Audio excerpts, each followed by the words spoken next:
Now, covering every county, this is your statewide newscast. Arkansas Today in high definition. I'm so sorry.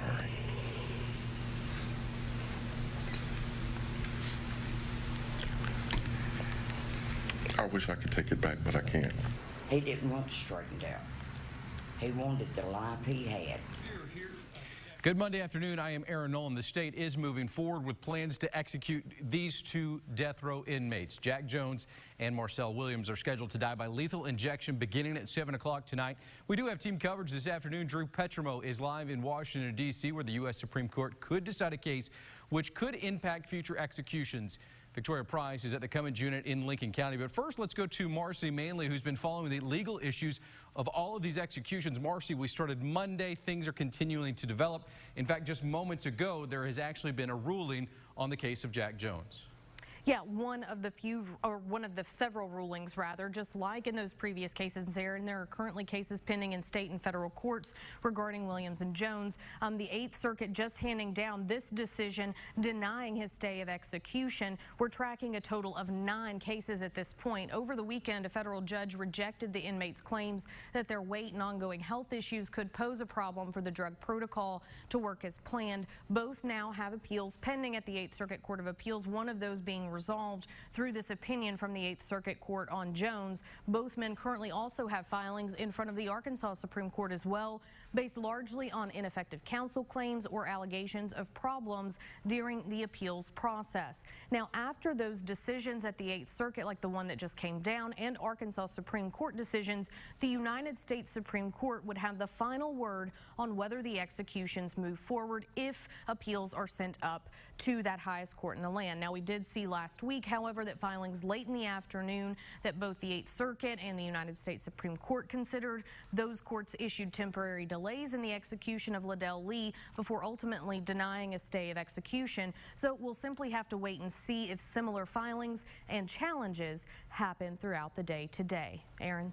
Marcy, talking about these legal challenges, again, we saw the decision made on Liddell Lee almost to midnight when that warrant would have run out. Do you expect the same type of things here, or is there a clearer path to getting to 7 o'clock and 8:15 tonight? At this point, we're a little further along. Yesterday at Thursday at around this time, we didn't have a decision in a state case that had to be appealed. So it's too early to tell, honestly, Aaron, in how this all might progress. We will continue to be here. We will continue to follow that. Marcy Manley, thank you so much. And again, those legal battles surrounding tonight's execution, they're going to wage on in the courts today. But prison officials at the Cummins unit in Lincoln County have to prepare if those executions are going to happen tonight 100%. So when we go to Victoria Price live in Lincoln County. Victoria, you've been there the previous 2 days. What's the scene like today on day number 3? Well, Aaron, it really kind of from out here seems like any other day, but inside the prison, ADC is prepping to very possibly carry through Arkansas's very first double execution since 1999. Both inmates, Jack Jones and Marcel Williams, they've already been transferred here to the Cummins unit in anticipation of that. And as of right now, this could change depending on how some of the legal issues play out today. We certainly saw that happen last week. But as of right now, Jones is scheduled to go first at 7 o'clock, Williams at 8:15. And if for some reason the executions do not go through tonight, both inmates will be sent back to the Varner unit and we're told will remain on death row for the foreseeable future. So once again, ADC spending the day prepping for these executions tonight, which means getting specific staff and volunteers on hand, preparing final meal requests, things like that. And all of that happening while also keeping an eye on the courts to see if anything happens today that could possibly bar the executions from happening tonight. Reporting live from the Cummins unit in Grady, I'm Victoria Price for Arkansas Today. And Aaron, I'll send it back to you. All right, Victoria, thank you so much. The United States Supreme Court hears arguments on a case with major implications for those 2 Arkansas death row inmates whose executions were stayed last week. Washington correspondent Drew Petrimo is live outside this Supreme Court with more. Good morning, Drew.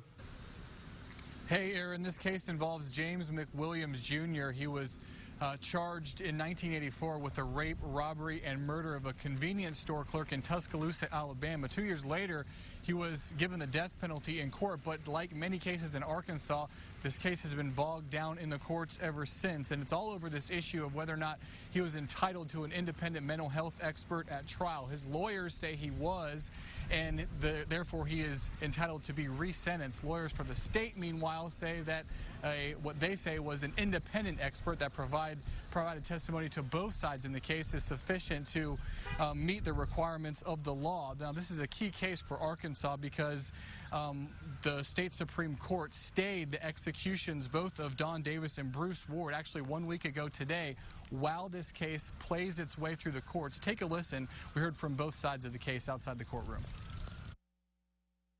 You don't want to have an expert sit down and analyze your case for you and then go across the street and talk to the prosecutor. Assistance doesn't necessarily mean it's on a side.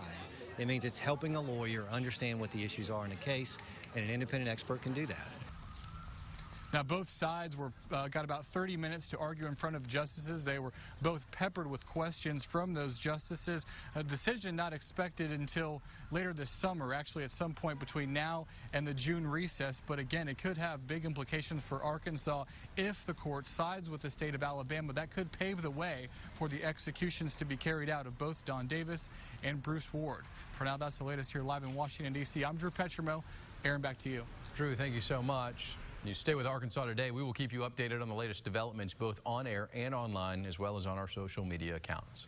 Let's take a look at some other stories making news around the state of Arkansas. We begin today in Craighead County, where police are searching for the person who shot and killed a man in his driveway. The crime happened early Sunday morning in Jonesboro. Officers say someone shot 26-year-old Kerry Kindred Jr. outside of a home off Marshall Street. The victim's friend says he opened the front door and heard 4 rounds. Investigators say the suspect ran off. In Pulaski County, a 19-year-old is recovering after police say someone shot him in the head. According to the report, the victim was shot at a house on Old Forge Court and somehow made it to a nearby restaurant on Rodney Parham, where witnesses called police. The victim told detectives he was with a woman when her boyfriend showed up and the two started arguing. That's when the suspect started shooting. This teen is expected to be okay. And in Sebastian County, a couple is in critical condition after a tree fell on top of their tent at a park. Officials with the Fort Smith Battalion say recent rain soaked the ground, and with the strong winds, the tree eventually fell over. The couple was rescued after crews used a crane to lift the tree off the vehicle. The victims' names have not been released at this time. Let's look at news from around the state of Arkansas. The Razorback Nation is on the way. Coach Brett Bielema shaking things up on the football field. We'll talk about spring practice coming up next. Hey, and here we are at lunchtime, and most of the state already into the 70s, some upper 60s in North Arkansas. Today, kind of a quiet day, but coming up in the middle of the week, we're looking at some severe storms coming our way. So we're going to look at that coming up in your statewide forecast here on Arkansas Today.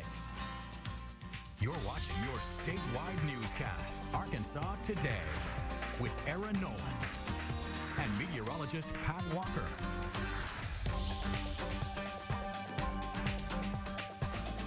KARK4 News is sponsored by Hank's Fine Furniture.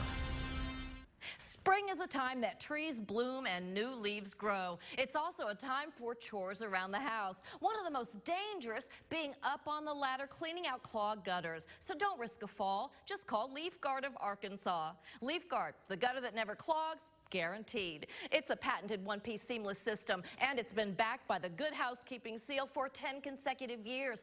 Water goes in, leaves, pine needles, and other debris roll off. Plus, it's backed with a transferable lifetime warranty.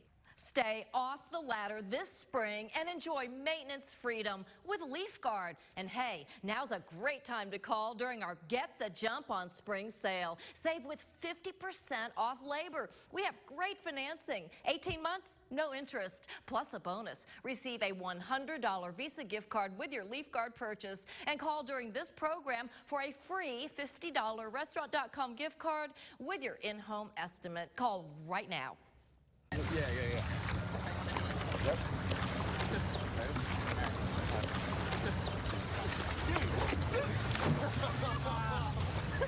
What the?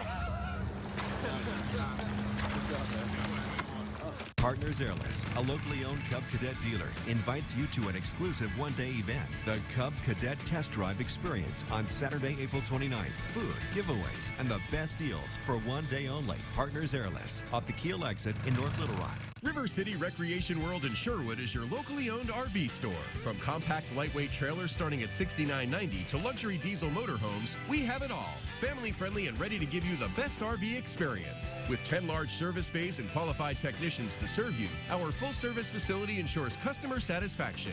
Great selection with over 200 new and used RVs in stock. Special financing programs with low interest and low monthly payments. So come to Sherwood and see for yourself. River City Recreation World.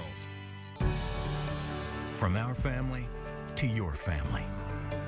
KARK4. Local news that matters. Now, your statewide forecast with meteorologist Pat Walker.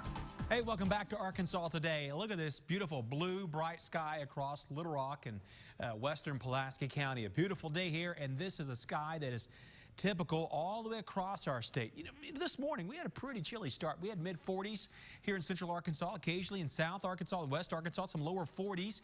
Camden and Mena both hit 41. But Harrison and Fayetteville actually dropping down into the 30s this morning.